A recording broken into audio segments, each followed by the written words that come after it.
নমস্কার বন্ধুরা, চলো আজকে আমাদের গোবরডাঙ্গার গোষ্ঠ বিহারী মেলা তোমাদেরকে একটু ঘুরে দেখাই। তোমরা সবাই দেখো। এই মেলাটার জন্য আমরা বছরে দিন গুনি কবে এই মেলাটা আসবে। এই মেলাটা হয় আমাদের পয়লা বৈশাখ থেকে শুরু হয়, টানা 7 দিন চলে পুরো মেলা, একদম প্রচুর দোকান থাকে। তারপরে 7 দিন থাকে ভাঙা মেলা। আমরা মেলাটা যখন শুরু হয়েছে 2-3 দিন পরেই গিয়েছিলাম, তখন বেশ ভালোই গরম ছিল। যাক, চলো এবার তোমাদেরকে মেলাটা ঘুরে দেখাই। এটা একটা সবচেয়ে বড় একটা নাগরদোল্লা দেখিয়ে দিলাম। আর এখানে দোকান দিয়েছিল। আমরা ঢুকেই আগে মেয়েরা বললো যে মা চলো আগে জিলিপিটা কিনে নিই, কারণ আমরা যখন ফিরবো তখন ওইগুলো নরম হয়ে যাবে আর সেরকম ভালো পাবো না। তাই ঢুকেই আমরা 2 রকম জিলিপি নিয়েছিলাম, সাদা জিলিপি আর লাল জিলিপি। তারপরে ওখানে থেকে চলে গেলাম, ওগুলো কেনাকাটা করে চলে গেলাম লস্যির দোকানে। এখানে যেহেতু ভীষণ গরম পড়েছিল, একটু লস্যি খেয়ে নিয়েছিলাম আমরা। এই লস্যির দোকান থেকে লস্যিটা খেয়েছিলাম, ভীষণ ভালো লেগেছিলো লস্যিটা। গরমে বেশ ঠান্ডা ঠান্ডা ভালো লাগছিল। তারপরে একটু ভেতর দিকে ঘুরলাম। দেখতেই পাচ্ছ এটা বাচ্চাদের নাগরদোল্লা।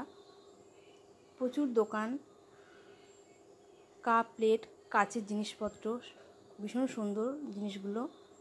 কিছু কেনাকাটা করেছিলাম ওখান থেকে। সব রকম দোকানই মেলায় পাওয়া আছে, মানে বসে আমাদের এখানে মেলা, মানে সব রকম দোকানই মিলে। তারপর ওখান থেকে ঘুরে একটু চলে গেলাম ফুচকার দোকানে। মেলায় গিয়ে ফুচকা খাবো না সেটা তো হয় না, সেটা ফুচকাটা খেয়ে আবার একটু আচারের দোকানে গেলাম।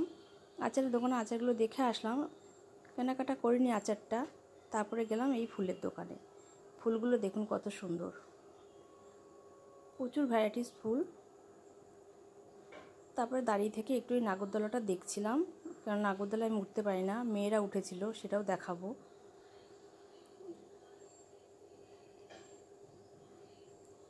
চলুন একটু চারিপাশটা ঘুরে দেখাই, খুব ভালো লাগবে ভিডিওটা দেখলে।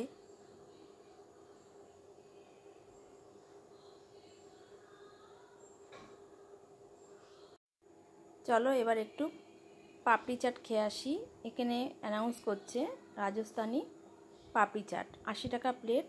সেটা আমরা 3 জনে 1 প্লেট নিলাম, যেহেতু অনেকটাই রয়েছে। কেমন হবে প্রথম খেলাম, প্রতি বছরই দোকানটা দেয়, খারাপ লাগেনি, ভালো লেগেছিল। তারপরে এই যে নাগরদোলাটা দেখাচ্ছি, এই সবচেয়ে বড় নাগরদোলা। প্রতিবার অনেকগুলো করে আসে, এবারে একটা এসেছে। মেয়েরা উঠে গিয়ে বায়না করছিল, আমার তো ভীষণ ভয় করছিল। তা ওরা উঠলো, ভয় ভয় করে ওপরে ওঠালাম। যতক্ষণ না নেমেছে ততক্ষণ ভীষণ ভয়ে ছিলাম। আর নাগরদোলাটা খুব জোরে চলছিল না, এবারে খুব আস্তে চলছিল। নাগরদোলা নিয়ে অনেক ঘটনা ঘটেছে শোনা গেছে, তাই শোনার পর আমার ভীষণ ভয় করছিল। কারণ মেয়েরা উঠলো, উঠতে বায়না করলো, উঠতে দিলাম, যতক্ষণ না নেমেছে ভীষণ ভয় করছিল। দেখতে পাচ্ছ আপনারা নাগরদোলাটা ঘুরছে, খুব একটা জোরে ঘুরছে না, তবুও ওরা নিচে এসে করছিল, ভালো লেগেছে।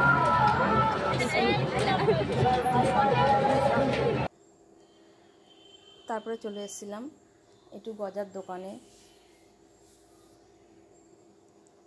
মেলায় গিয়ে এইসবগুলো তো ভীষণই ভালো লাগে, বাচ্চাদের জিনিসগুলো, কিন্তু আমার 2 মেয়ে কিনেছিল।